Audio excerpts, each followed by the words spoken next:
हाय दोस्तों, आज की कहानी है सिंहासन बत्तीसी की पहली कहानी।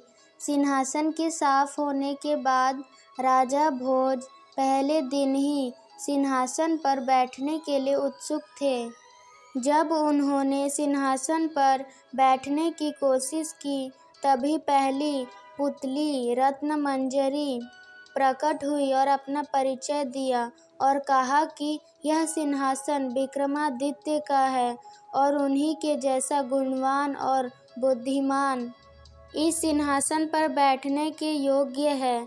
अगर यकीन नहीं है तो विक्रमादित्य की कहानी सुनकर खुद फैसला कर लो। अब वह कहानी सुनाना शुरू करती है। एक बार की बात है, अम्बावती नाम का एक राज्य था। वहाँ राजा धर्म सिंह ने 4 वर्णों की स्त्री से शादियाँ की थी। पहली स्त्री ब्राह्मण, दूसरी क्षत्रिय, तीसरी वैश्य व चौथी शूद्र थी।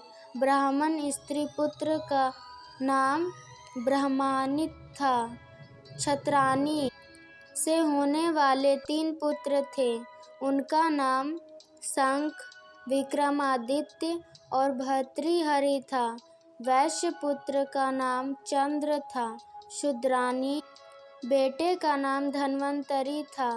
जब सब लड़के बड़े हुए तो ब्राह्मणी के बेटे को राजा ने दीवान बनाया, लेकिन वह अपनी जिम्मेदारी ठीक तरह से निभा ना सका और वह वहाँ छोड़कर चला गया। कुछ वक्त तक वह कई जगह भटका और फिर वह धारा नगरी नाम के राज्य में पहुँचा और वहाँ बस गया।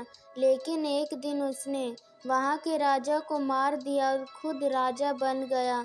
कुछ वक्त बाद उज्जैन आने का उसने फैसला किया, तभी उसकी मौत हो गई। उसके बाद क्षत्राणी के बड़े बेटे शंख को लगा कि उसके पिता विक्रम को राज्य दे सकते हैं, इसलिए उन्होंने सोते हुए पिता पर हमला कर उसे मार डाला और खुद को राजा घोषित कर दिया। सभी भाइयों को उसके षड्यंत्र का पता चल गया और सब इधर उधर निकल पड़े।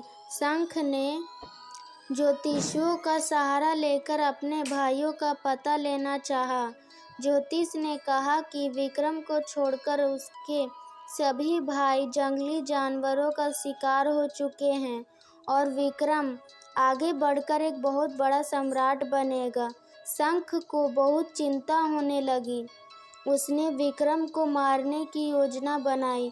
शंख ने एक तांत्रिक को बुलाया और उसे समझाया कि जब विक्रम काली की आराधना करेगा तो उसे सिर झुकाकर माता काली की पूजा करने को कहना। मैं उसका सिर उसी वक्त काट डालूंगा।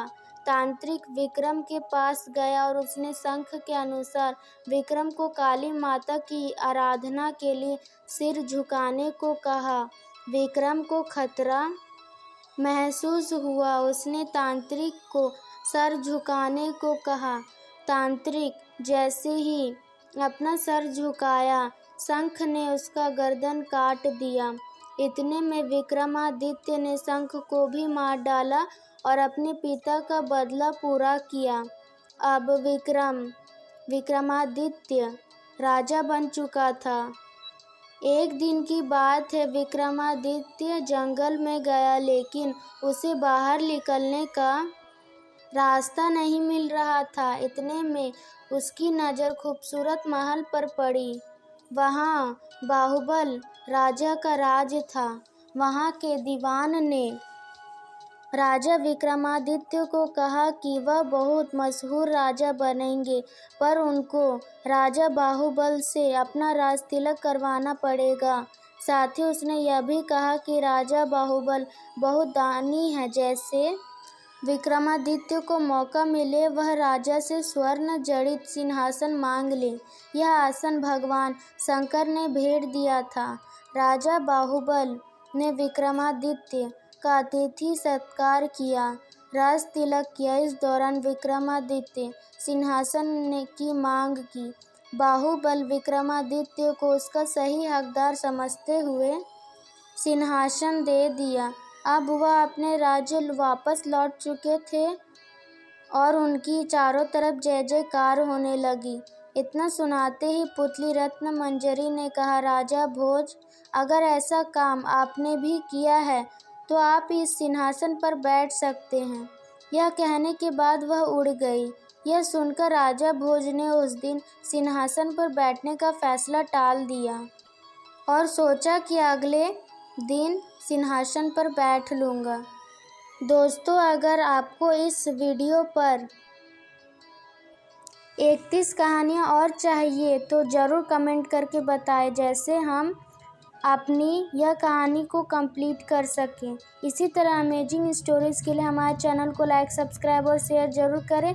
और आपको यह कहानी कैसी लगी ज़रूर कमेंट करके बताएं।